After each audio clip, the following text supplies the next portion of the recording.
A life being lived, and not without meaning, a spoken reflection. I passed a degree in Business Information Technology. Then I passed a PGC in Post-Compulsory Education and Training, specialising in teaching English to speakers of other languages. I got married, I raised 2 children, and I gave what I had to give. When I was teaching in West London, I received a reference that called me totally reliable and deeply committed to everything I put my mind to. It said I had a depth of character and a genuine love of teaching. That reference stayed with me. But year after year I applied for jobs, and year after year nothing came.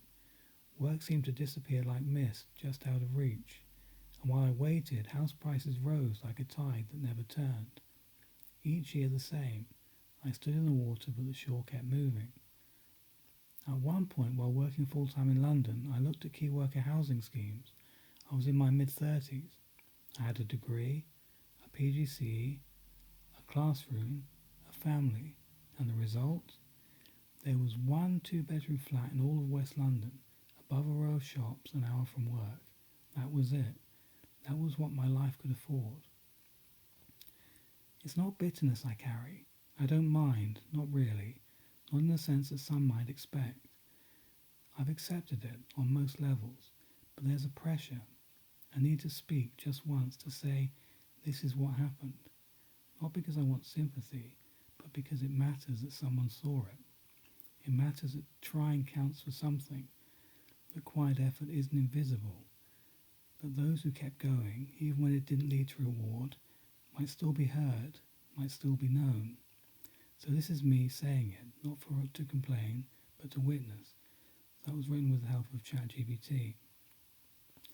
This apartment, or this flat, in Kings Hill Avenue, West Middlesex, was £120,000 in 2005, with an 85-year lease, and it was up a concrete gangplank above some shops, 1 hour from work on public transport.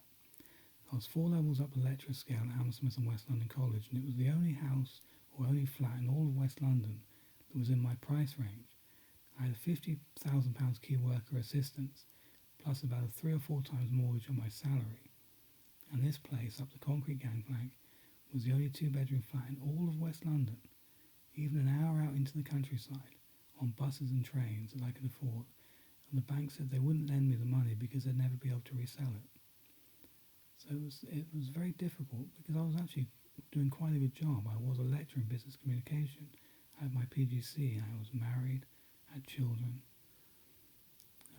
To me it just seemed to be very strange.